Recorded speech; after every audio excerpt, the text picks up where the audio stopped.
Right, space. Let's do it. Safe space. Sorry, I forgot what we were talking about altogether. Space. And we will pursue our manifest destiny into the stars, launching American astronauts to plant the stars and stripes on the planet Mars. Coming up on the Sky News Daily with me, Tom Cheshire, making Mars great again. First up though, the moon. We'll talk about why and whether China will get there first.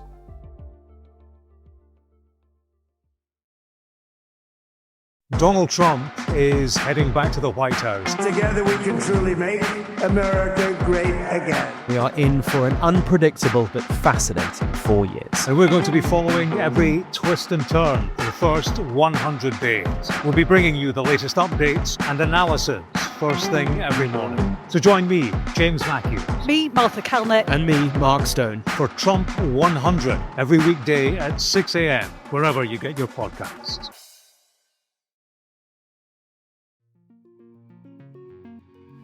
Being the brightest star on this planet clearly isn't enough because Donald Trump has found himself in a space race to get humans back on the moon. But hot on America's heels this time round, it's not the Soviet Union, it is China. Now, you might be thinking, didn't America already win the space race? And you would be right.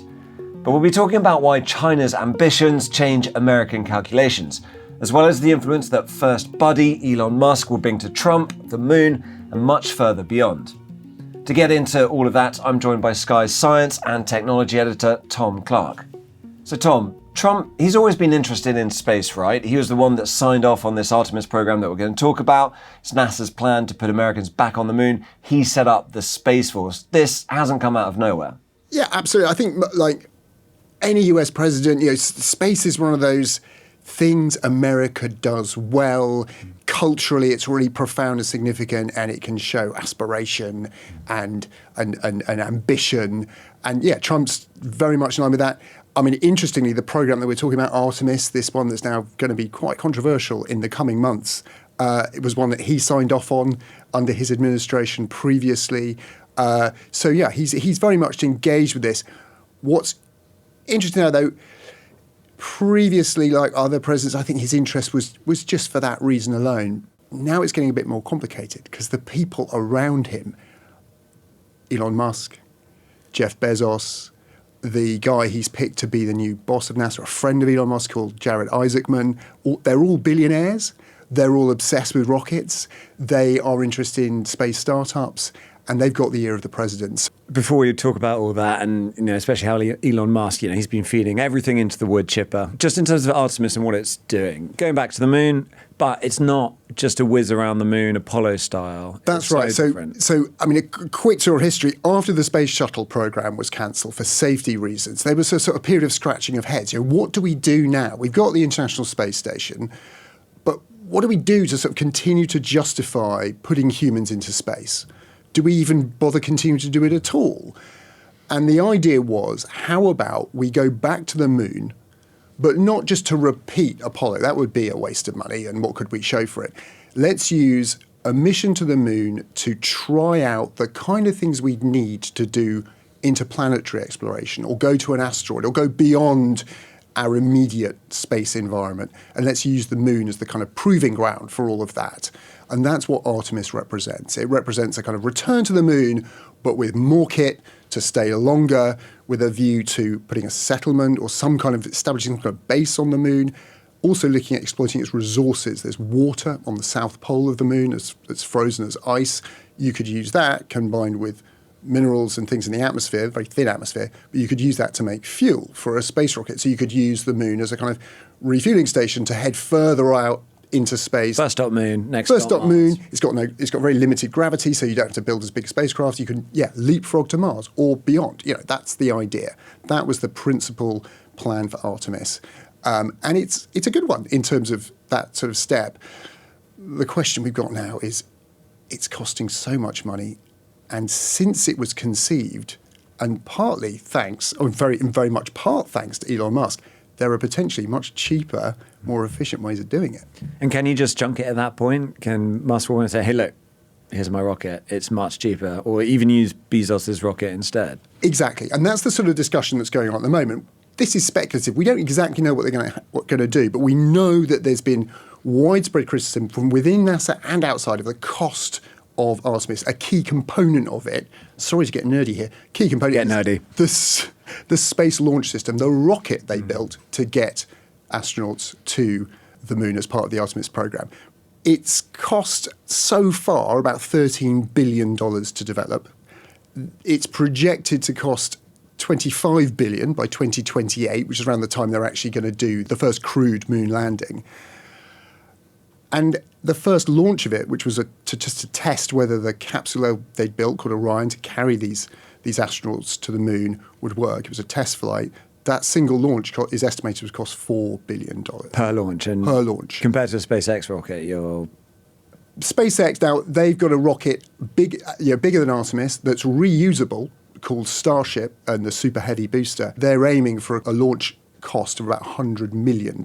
Still a lot of money, but compared to $4 billion, cheaper. You can get hundreds of launches done for the same cost. The reason it's so expensive is because of not rocket science, but politics. Loads of senators got involved. They were like, no, this company, we lobbied for certain companies to build certain bits of it. They made an argument, we'll save money by using leftover parts from the space shuttle. Let's cobble this thing together. Let's try and please everybody. The joke for a long time now within Washington has been it's the Senate launch system, not the space launch system, because that's how political it got. And you end up with this extremely expensive thing. Lots of big defense contractors are making very good money off it. Is it good value for the US taxpayer? No, it ain't. But here's the kicker, and here's the really important thing. Even though it's massive, it is the biggest rocket until Starship flew. It's the biggest rocket that America's ever built. It can't get astronauts all the way to the moon with enough fuel for them to land and then get back again. It's just like HS2. You can only go to Birmingham. You can't get all the way. That is a brilliant analogy. It's just, in that regard, it's just like HS2. You can't get all the way there. And so they've had to design a sort of a fix for that, which is some kind of lunar lander has to wait in orbit around the moon for the astronauts to arrive, transfer into, go down to the moon surface, come back up, change trains.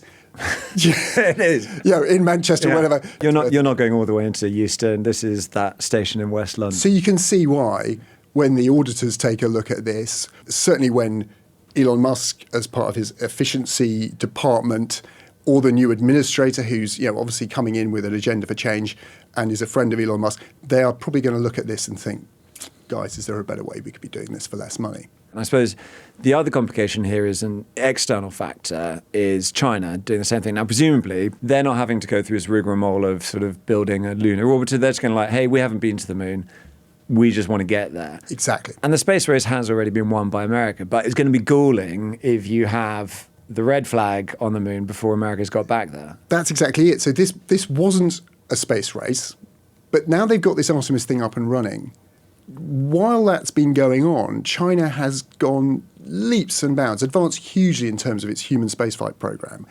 And it is now targeting 2030 to land its first taikonauts on the moon. And given how well they've been doing with all their other robotic moon missions, most analysts in the space world are assuming China is going to do it on time because they have a pretty good track record of doing it. So America inadvertently finds itself in a race it didn't really want to have. Although they're trying to do something bigger and better, I would speculate you wouldn't want to be in the Oval Office when Donald Trump is there seeing pictures of the Chinese flag on the moon before America got back there, even though they could always claim it's been there before. That's the dilemma here for the Trump administration. One smart thing to do would be either cancel or scale back this moon shot, make it more efficient. But that inevitably is going to involve delays. They're going to have to rescope the whole program, design new bits of kit, test them, all that sort of, which gives China a chance of getting there first. So, how do you go for efficiency without the political embarrassment of losing a race you didn't really want to be in the first place? Or do you shift the finish line maybe and say, moon's great, let's actually do Mars instead? Because that is difficult, I think it's fair to say. Is that feasible? Absolutely. I mean, we are yet to find out what Donald Trump really thinks about space, and we probably never will know. But the only time he's referred to it so far was in his inauguration speech. He said he wants to see astronauts put the stars and stripes on the planet Mars. He didn't mention the moon at all. One option, of course, is just to forget about it and use the money you would have spent on going to the moon on the most bold, ambitious legacy-creating crewed mission to the red planet instead. And there's certainly people who would say that's a better use of taxpayers' money. If you're going to go to the cost and expense of putting humans into space, send them somewhere we haven't been before. But there's a lot of other people who'd say that's a really dumb thing to do. Why is it mad to go to Mars? It's 250 times further away than the moon. But it's not just a lot further to travel.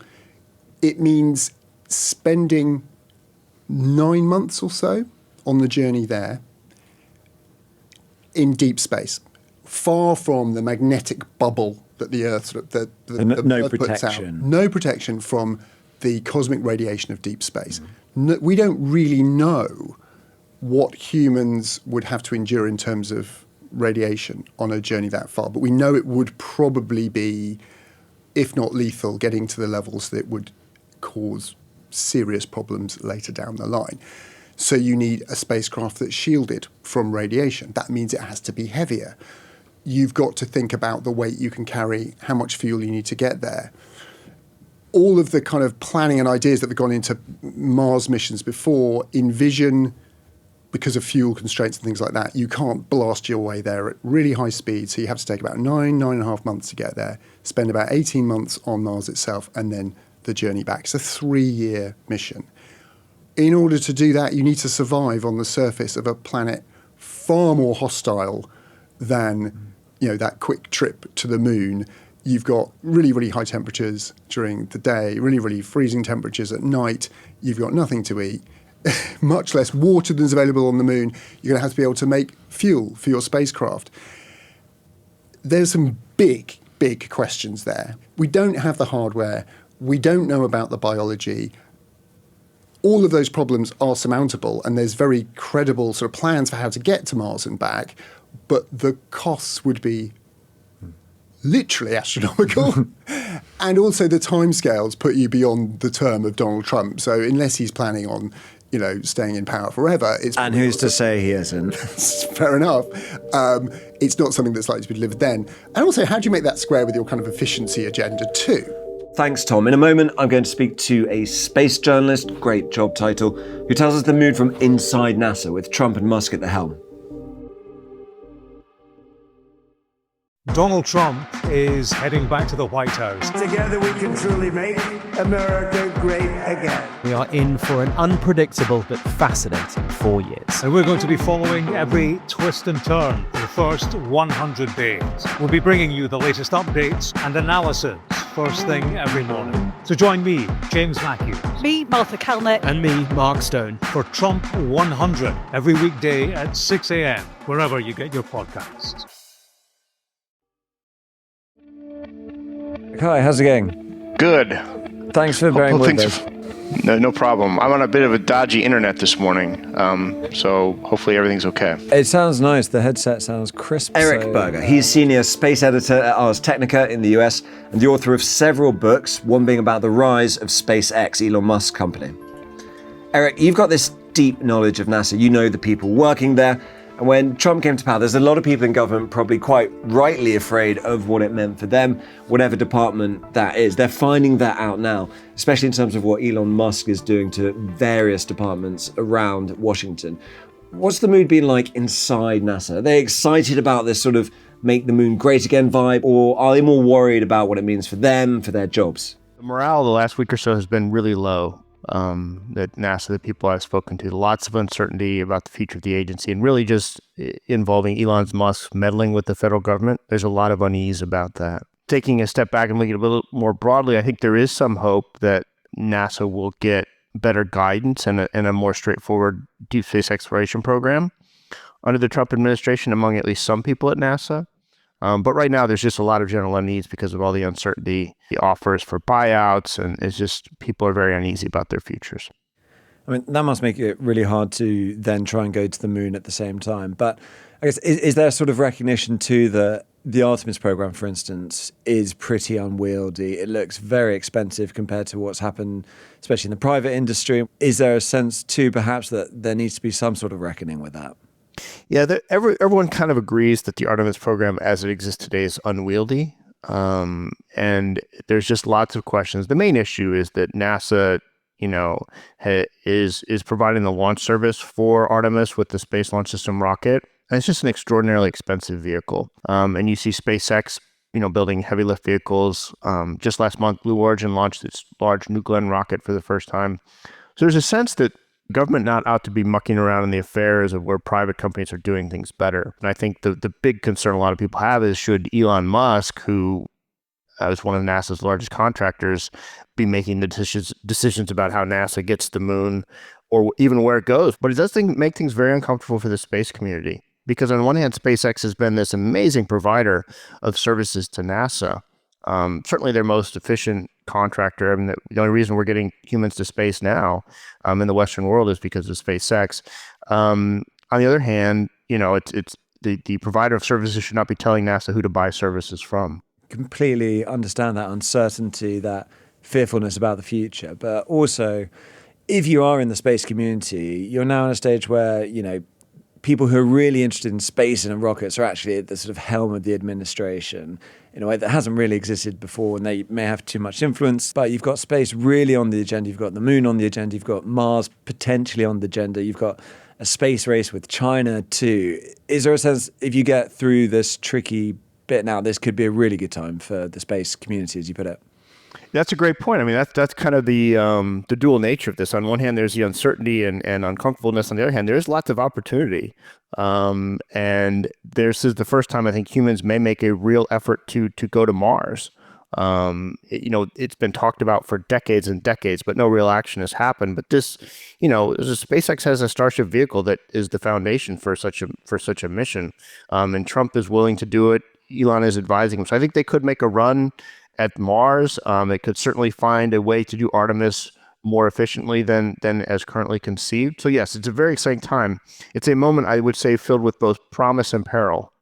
When you're speaking to people in NASA, how much does China loom large? It looms large in so many aspects of US policy, US government. When it comes to space, is this something that NASA employees are looking over their shoulder saying, hey, we might get beat here, even though they've already been to the moon? Absolutely. I mean, and the public perception is huge. I don't think the fact that NASA went there 50 years ago matters a whole lot in the public discourse today in terms of geopolitics. I think if you get there first again, then that's a huge statement for China. So NASA is very much concerned about that. I think NASA under the Trump administration might abandon the moon entirely and go straight for Mars. But the fact that they don't want to sort of have to make a congratulatory call to President Xi of China on a moon landing means that NASA and the United States are also going to continue some kind of lunar effort as well. But yeah, when geopolitics intervene, space absolutely comes to the forefront. We're seeing that both in the sort of Artemis versus China race to the moon, as well as in the Space Force and militarization of space. We're going to see a lot more activity, I think, for the Trump administration in terms of deploying capabilities in space to protect its assets. That is it for this edition of the Sky News Daily. If you've enjoyed this, please do follow us on Apple Podcasts or Spotify so you never miss an episode. And if you're still left wanting more from the US, do check out our new Trump 100 episodes, where our US correspondents are reporting every day on the twists and turns of President Trump's first 100 days in the White House. Check it out now wherever you listen to podcasts.